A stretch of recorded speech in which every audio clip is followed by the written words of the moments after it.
Another thing you can apply on your skirt in order to remove excess on the upper hip area is to plot a dart by the side of your skirt. After constructing the side seam, then I will be plotting that on this side. I will cut out the dart and open it on the waist area. So that is where the dart manipulation comes in. I have the upper hip level line drawn out already, as you can see. So the dart will be plotted on this point. So from the upper hip level point, I will measure 1 inch of that intake. 1 inch is enough for the side of your skirt. So this is 1 inch point. I took the measurement downward, not upward. Downward the skirt pattern, not upward. So from the upper hip level point, I measured 1 inch downward, which is here, and I'll get the midpoint like so. So after getting the midpoint, and I'll connect it straight to the dart point I have here. So now I have 3 points. The upper hip point is 0.1, the middle is 0.2, while the 1 inch point is the 0.3. Then I have this. As you can see, with the dart I plotted by the side, I've already removed some excess around the hip area. You can see what I have. So I will cut out this dart and open it up on the waist dart. Then after cutting it out, the 1 inch I took by the side has to be returned back to the hem line of my skirt, so that the side will not be shorter. You know, the two sides are going together. That is for the front and the back. I must have equal length for the two panels. Now let's go to that. Firstly, I will cut out the dart I have by the side after cutting out my front panel. So now I have my skirt pattern cut out, the front panel, and I will be cutting out the dart I have by the side.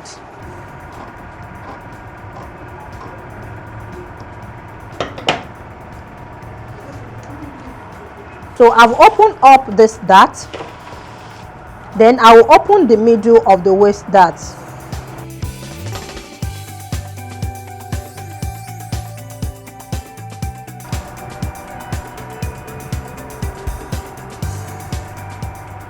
And I will close it back by the side.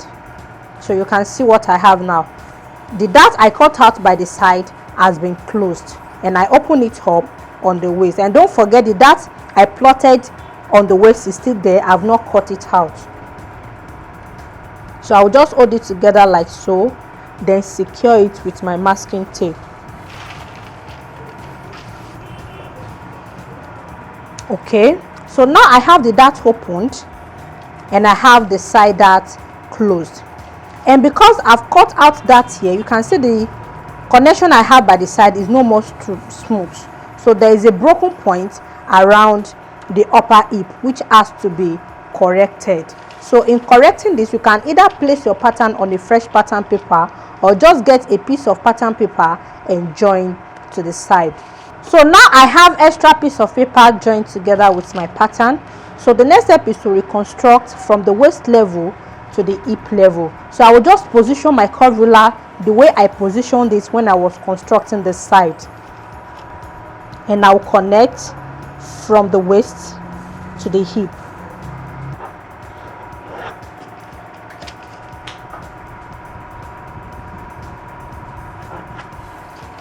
So with this, the broken point I have on the upper hip level has been fixed.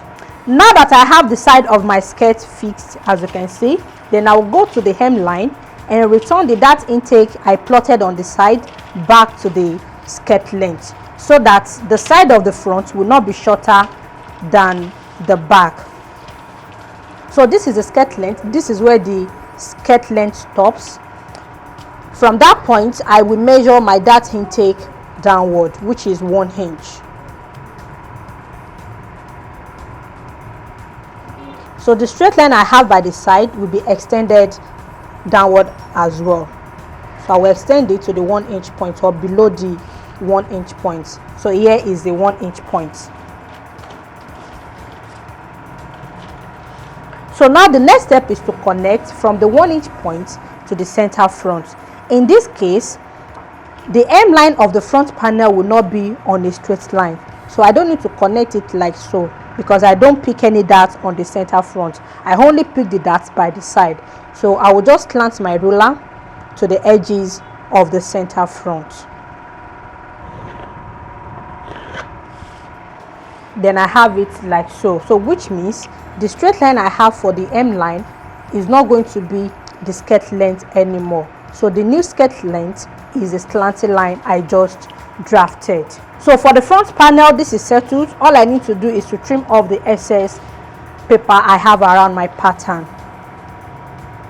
So guys, now I have the excess pattern trimmed off on my front panel. Then I can proceed in cutting out the dart I plotted on the waist.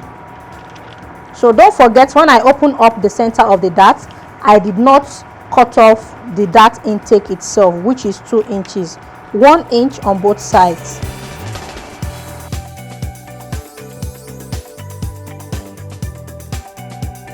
So I have the dart cut out, as you can see, so which means on my waistline, so this is the dart I have on the waist, the whole of my dart intake. So when I'm ready to cut out my fabrics, I will just place this on my fabrics while my fabrics is on fold, and I will notch my dart points where the dart started and where the dart ends, and I will pick the dart just the normal way you pick your skirt waist dart. Then after picking your darts, the inside of your skirts might look bulky because of the amount of dart intake we have here. All you need to do is just to trim off the fabrics, but while trimming off, be careful, don't trim off your seam. So that is all on the front panel. So if you apply all this on your skirt pattern, definitely the excess around the upper hip level will be removed. Now to the back panel. Now I will be working on the back panel of my skirt pattern. As you can see, I have the pattern drafted. This is just a basic skirt pattern for the back panel, just the way you drafted your basic skirt pattern. So this part is 2 inches, which is going to be for the vent and the zipper allowance. And on this part, I have my knee level measurement inserted because the knee level is needed on the back panel. So I will just label this as the knee level, and this is the hip level. So for the back panel, I don't need to add to the dart intake. I will leave the dart intake as 1 inch because there is not much excess on the back panel. But what I'm going to do on the back panel will reflect on the front panel, which will also add to the removing of the excess on the front hip area. So I'm leaving the darts like so. I have the side constructed. The next step is to insert the upper hip level measurement, just the way I inserted it on the front panel. And I told you that is the midpoint between the waist and the hip level.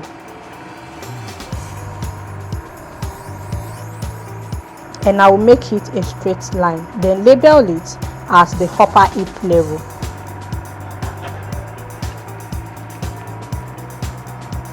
And here is the waist. Okay, then I'll come to the upper hip level line on the edges of my pattern paper, not from the center back. So as you can see, I have my zipper and the vent allowance added here. Okay, not for you not to get confused, let me just trim off the vent allowance to the knee level, because the vent allowance is not needed from the waist level, it is only needed from the knee level downward. So I will trim this off to the knee point. So now I have the vent measurements trimmed off. I told you I used 2 inches for zipper and vent. Definitely 1 inch is for the vent and 1 inch is for the zipper, and I trimmed off 1 inch from the waist level downward to the knee level. So now from the edges here, which is the zipper allowance edges on the upper hip point, I will measure half of an inch forward. So it's like the measurement I have on this area, I'm subtracting half of an inch from it. So this is the upper hip line. So from here I'm subtracting half of an inch. So that was why I took in half of an inch. So the half of an inch I took in has nothing to do with your zipper allowance. When you are ready to attach your zipper, you will still measure your 1 inch zipper allowance on that point. From the waistline to the zipper point, you will still maintain your 1 inch. Then I will take my straight ruler and connect from the 1 inch point to the waist level. So from the half of an inch point, I will connect to the edges of my zipper allowance, which is here. Then I will take it again from the half of an inch point to meet on the knee point, like so.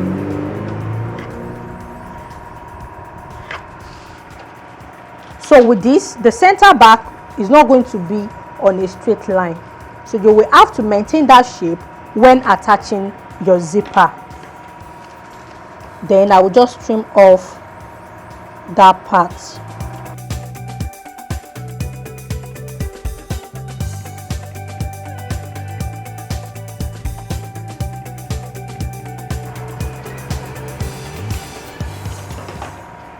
And that is all.